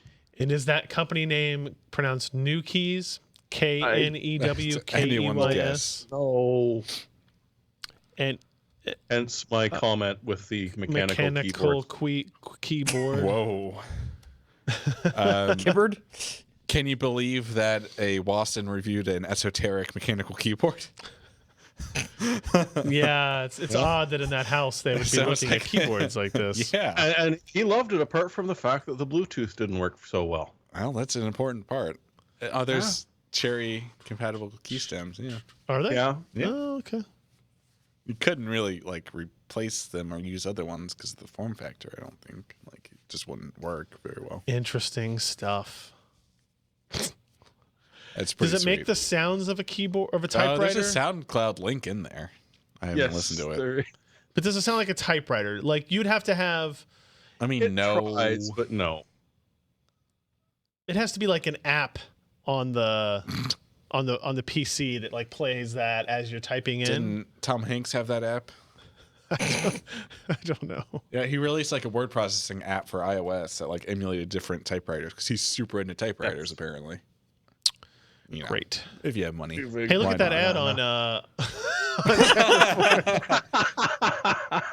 Nice. Nice. Can interest you guys in a Screenshot. hot dog down a hallway T-shirt. I got to screenshot that one for later.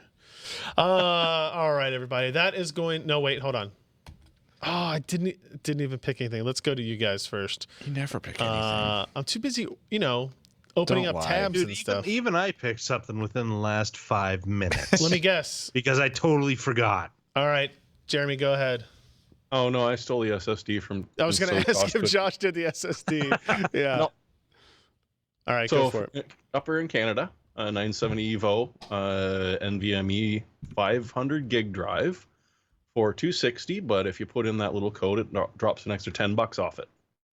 That ain't bad. 50 cents gig, not too damn bad for up here. All right. Not for Canadians. You're supposed to say it like this, Josh. Not for Canadians. Ugh. Hey. Fair. Do you want some poutine Depending on on the that deal you got down SSD? south, you might get it cheaper up here and ship it down. Yeah. All right, Josh, what do you got? Me, what do I?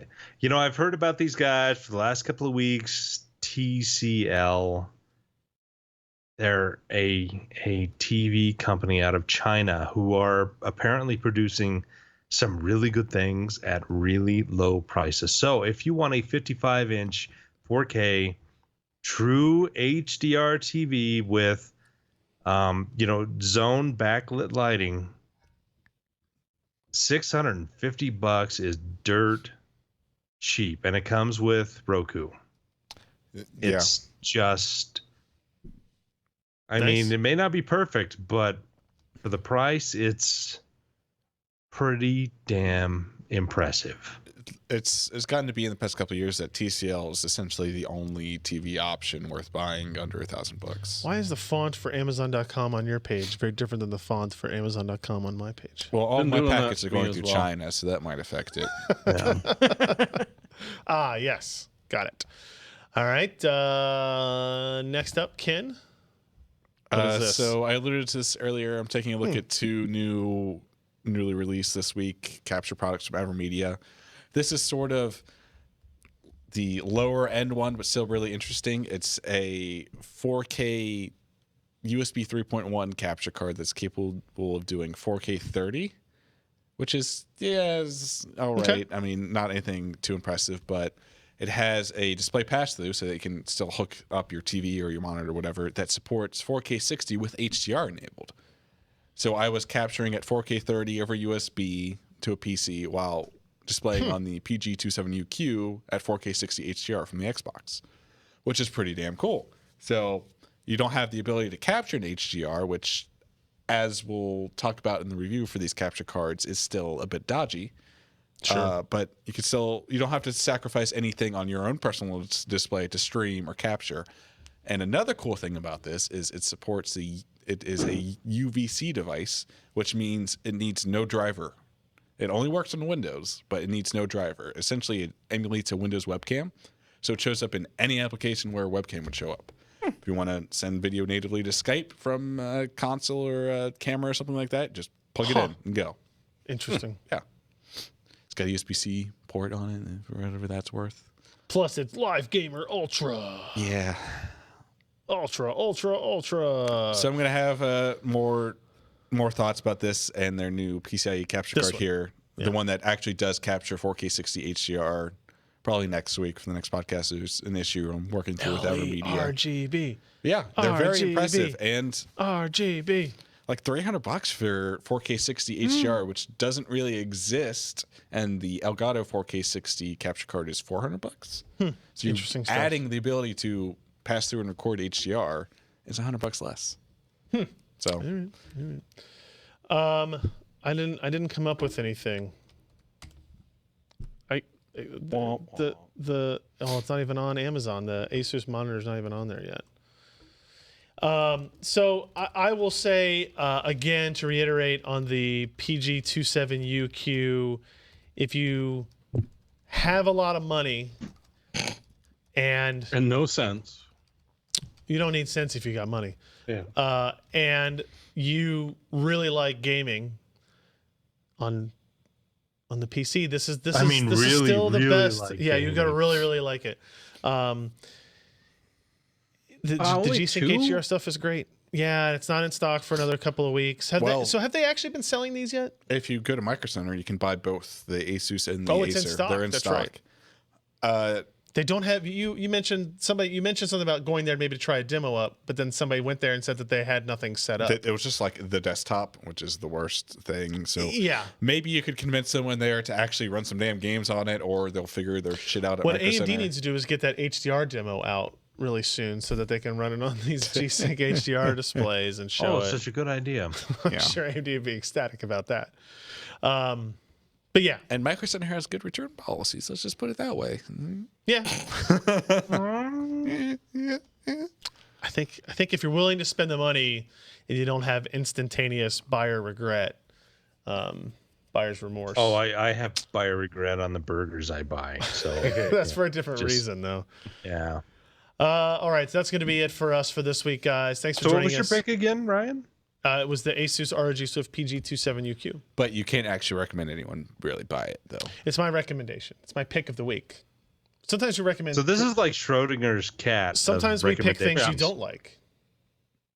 We both picked Is it. the and didn't pick pick it. alive or dead? Once you look inside the box, the answer is no, and it totally screws it up. But you can return it. That's or the dead cat, either one. PCPro.com/podcast. Go there, find links to all the show notes, the stories we talked about, RSS feeds, video files, how to subscribe to the mailing list so you know when we do the live shows, all that stuff. PCPro.com/podcast. And I guess this is the end of June. We'll be back some. Oh wait, No, we won't be back next week. next week's the 4th of July. Yeah. And I think everybody's going to be somewhere. I'm gonna be out on my celebrating front line watching freedom. fireworks. Yeah, and I think trying to do a Hit my podcast while fireworks are mosquitoes. going off all around us here would be a poor decision as well. So we probably won't have an episode, but we'll do like a mailbag. We'll do an extra special mailbag next week. Sure. I don't know, I just made that up. What's number 50, isn't it? Ooh. This 50 week's is this number week. 50. The one I record tomorrow will be number 50. This So- is number Ooh, 49. fireworks in the 49, dude. This week's That 49? doesn't make any sense. Whatever. No, that was what I recorded. That's what you did. You know, yeah. So we're gonna 49 kill. is We're gonna like kill the 20 mailbag. short of. Gonna kill the mailbag at episode 50. We're gonna kill the podcast episode 500, and then we just won't have to do any more Thank God. video stuff. So it'll be good. So that's it for us. Thanks everybody. We'll see you next time. Bye. Yeah. Freedom. Oh, hi. How are you? Oh, I didn't just see you splendid. there for. Everything looks so much cleaner in the background where Alex is. That's the least clean corner of the office now. If you know what I mean. What happened to the box fort? It just got shoved off camera. No, it didn't. It got thrown into a random illicit dumpster. Come on. Oh, wait. We don't use. Did you soak it in the front pond and then push it down the drain? No, I would never do that.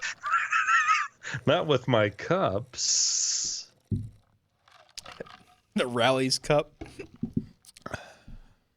Admit it, Ken. It was you, litterbug. I'll never admit it. I don't think he's been to Checkers recently. We don't know how long the cup was I down think there. you smelled. Maybe I just found it on the side of the road. Just stuffed it in there. F you, Ryan, and your mineral oil references. It's not even me. It's always you. I guess Alan might be guilty of that too. So Yeah, well, he but, does eat a little bit of fast food. but Alan doesn't exist anymore, as far as I'm Who's Alan? aware. Everybody's He Alan. ate some large Italian steaks, if you know what I mean. Alan Maltavino. Maltavino, Never heard of yes.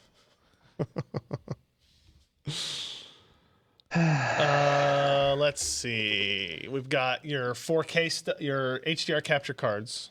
Yeah. You got your It's time for me crazy to ass configure out their ThinkPad damn- project. Yeah. That sucks. What?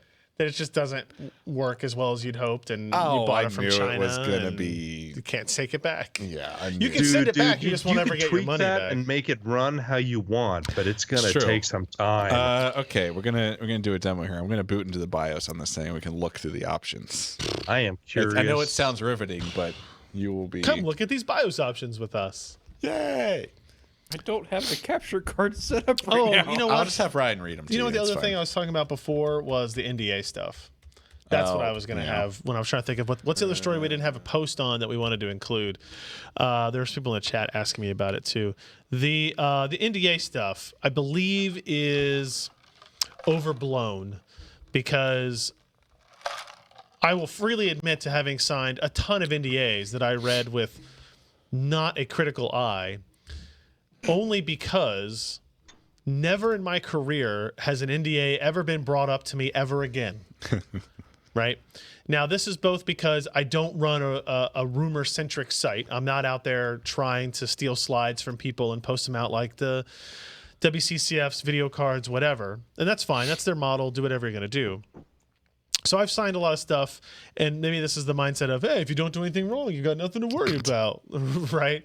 But Bless you. I've never had an NDA shown to me again, like, oh my, but Yeah. you signed this from any company for any reason, even when we've accidentally broken NDAs, or Jeremy's posted something that's like a reporting of a rumor from somebody else that I've signed an NDA against, Yeah. right? And he didn't. So are you essentially saying that this? Stop. And I've signed the NDA, but so I don't talk to the people who haven't signed the NDA with it, right? And if Jeremy asks me a question about it, I say I don't know, and then I move on, right? So in my mind, this is only a big deal because somebody published the language for it. The language is a little bit different this time because it's supposed to be like a general one. Most of the ones you sign are per product, Yeah. right? And they have some conclusion date. But I have very little legitimate fear that NVIDIA, You're gonna get the smackdown for any particular reason? yeah, that NVIDIA would ever what are they gonna do? Are they gonna sue me? Like that's Good gonna luck with be that. fantastic public relations for them, right? I just it's in place as a formality. It protects them in like extreme cases. If I get a bunch of stuff early and I go sell it to AMD or something, right? And I make $100,000 on it, then they can sue me for that. But I think it's Yeah. you know how many AMD Wait, you NDAs can I've actually signed? do that? Oh, I do it all the time. I mean, Oh, wait, no, okay. you can't do that. No. I was gonna say because I did not maximize my earning potential pre 2008 without. Yeah, we've established this. Yeah. Nor taking advantage of the side benefits, apparently. It's just one of the I know to people who don't see that all the time, it looks scary. It looks like NVIDIA is trying to bully people around. But I get NDAs from MSI, from Gigabyte. I sign them at every Intel event I go to. I sign them at every AMD event I go to. And sometimes I look at them and there'll be a blank spot where the NDA, like where the release of the embargo for the NDA is. And they go, oh, we haven't really figured it out yet. And if I was a stickler, I'd be like, well, I'm not signing this until you put a date on here because I know my rights and all that kind of bullshit. But it's just like, yeah, I know you're not trying to screw me and I'm not trying to screw you. So we're going to be fine with this, right? Yeah. The language that's in there about like, you will only use this to promote NVIDIA. That's one of those things that probably is catching a lot of people's eye. And it's not quite the actual language. Apparently, if you look at it from a more legal perspective than like a journalist perspective, Yeah. it's for the benefit of NVIDIA, which doesn't mean the same thing as is positive to NVIDIA. Right. Okay. It just maybe means So in not relation to leaking out NVIDIA. their materials pre NDA date is to the benefit Yeah. of NVIDIA. Yeah, I don't see it as a big deal.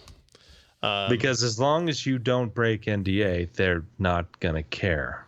Yeah, Because that's the point. people who think, an well, NDA. if you sign this, you can't write anything or make a video or say anything negative about NVIDIA. It's never stopped anyone before. It's never stopped anybody before, and it would, like, I think if NVIDIA came to me and said, I need you to take down that review of your G-Sync HDR monitor because you signed an NDA a year and a half ago that said you would only write things positive about us, that's That's not an NDA though. that's not an NDA. It's also like, hey, let's have this conversation in front of the FTC, right? and see how that goes. They're not stupid. They're not, look, NVIDIA might be the most particular and most, I want to say Legalistic? no, not even that. Like, I don't want to. Controlling is the word, right? They want to control the message Yeah. more than most, right?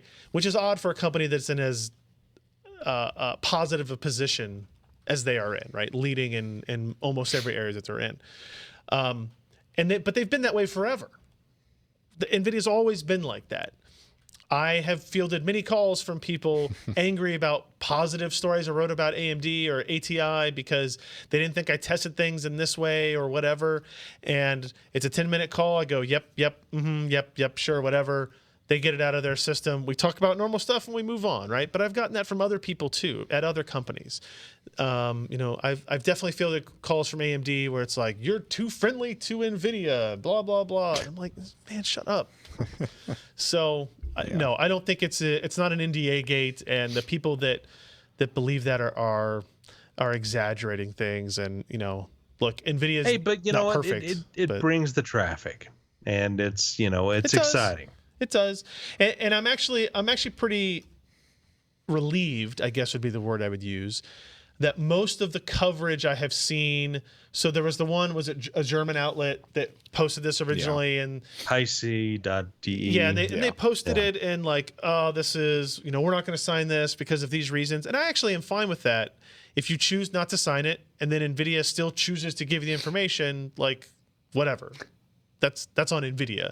And I don't necessarily think it should be wrong for, like, the idea that the NDA is also NDA'd is kind of dumb. If it doesn't have a specific date in it, I think it's a good thing to put this out in front of the readers and let everybody know kind of what that dialogue is in the background. Yeah. I think it's confusing and disconcerting for people because they've never seen this stuff before. They don't understand that I've been signing them for 19 years and I've published many bad things about people and have done lots of reviews and have, I don't know. It's just, but I'm relieved that most of the commentary about it has been like, yeah, hey, it's not the best thing we've ever read, but we've been dealing with this for a while and it's not the end of the world. So we'll see. Yeah. I used to be very even when I friendly with was Cyrix. independent, you sign stuff, you get the information and products, you release the data on NDA day, On embargo. and embargo, and nobody cares. It's like, these are your results, unless your results are really just totally whacked. Yeah. When they'll come to you and say, how exactly were you testing this, because this is really not in line, and they will work with you to figure out. They will even send you products to improve your testing capabilities if you've screwed up.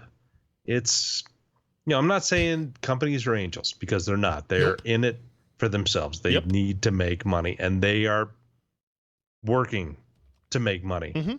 But they're also not trying to destroy their own fan base and market with crazy things They're not. like screwing up journalists. Yeah, they're not like, And it's a level playing field. There's a reason that everyone's reviews come out at roughly the same time. Everyone signed the same thing. yeah. It's like I said, I think it's like, would I feel better if I never signed another one of those documents again? Absolutely. Yeah. But do I think that's reasonable? I don't know. I don't think so. I would say the better the relationship I have with the people who are disseminating the information, the less necessary those NDAs appear to both parties, right? If they know I can have a conversation with them, maybe go deeper in the woods so I have some good background on what the technology is and how I'm thinking about it and writing about it. And they know I'm not just going to go word for word reproduce that because it maybe has some proprietary stuff that they don't want other people to know about. Then that's kind of what the situation becomes. But this was clearly like an NVIDIA sent an email to everybody they've ever Apparently. dealt with and said, sign this thing. And I remember getting that and I didn't sign it right away. I just kind of looked at it and it was just like, because I think it had like a 48 you had to sign it within 48 hours or they weren't going to work, like something. And I was just like, I think that's going to backfire on you guys. And it did, but just not to a very big degree. So Hey, but you know what? I don't. Just as the classic aphorism says, the price of freedom is eternal vigilance. And this is an example of vigilance. Yeah. And the feedback from this will go both ways, both to journalists and to companies to say, hey, you know what? Maybe we pushed a little too far and let's reevaluate. Yeah, I agree. All right, that's going to be it for us. Indeed. Thanks everybody for joining us. And I guess we won't be here next week, but we'll have a mailbag, so at least you'll get to see one of our pretty faces. Jeremy, you don't want to do the podcast by yourself since you're not celebrating your freedom on the 4th of July, right? No, I do it on the Monday. Oh yeah, you're right. Yours is on the 1st, right? Yep. Okay. Wait, that would be Sunday. Or no, well, sorry. But yeah, you're off work on The Monday. holiday is the second. Got it. Okay, got it. Yeah. Just like you guys are going to have a very weird week next week. I'm going to Lexington Wednesday, Thursday, Friday. Actually, most people Are you going to get the save the bourbon barrels? Yes. Did you see the story where they 1792. they killed like 600 fish? Huh? And like that collapse killed like 600 fish or something It like didn't kill them, Ken. It marinated them. Fish? that. Yeah, Wait, there was a water source you know, nearby, it leaked and out. barrels It rolled leaked out. downhill. Wait, so it actually did have a leak. Oh What? yeah, they were crushed barrels. Those barrels break.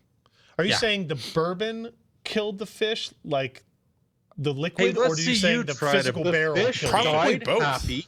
88 for proof cooking. bourbon. They're being sued because They killed 600 fish. they did damage to wildlife in their building collapse. Wait, no who's shit? The who's building suing fell them? down. Oh my god!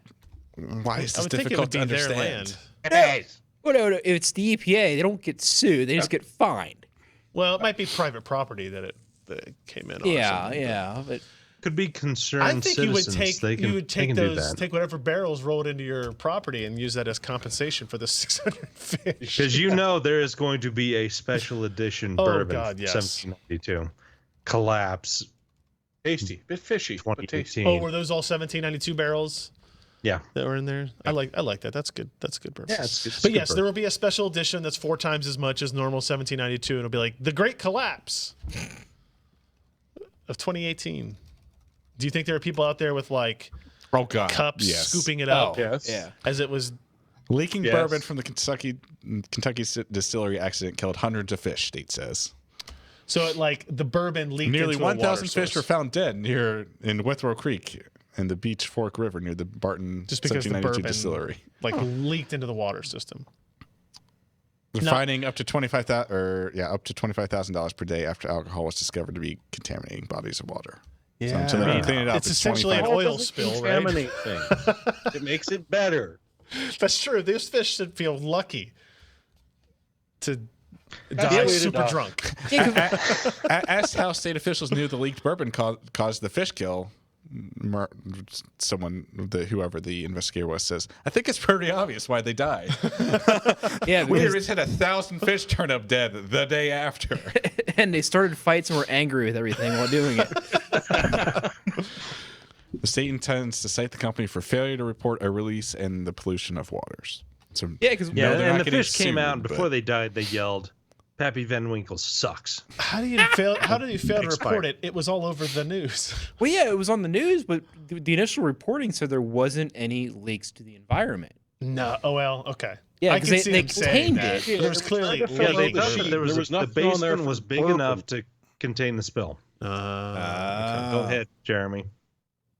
I'm gonna say you go to the APA website to report the spill, and there's no bourbon checkbox here. What am I supposed to do? Other opens up a field. Bourbon? And they're like, nah, delete. That's not true. All right, everybody. That's it for us for real now. See you later. Bye. Good night, everyone.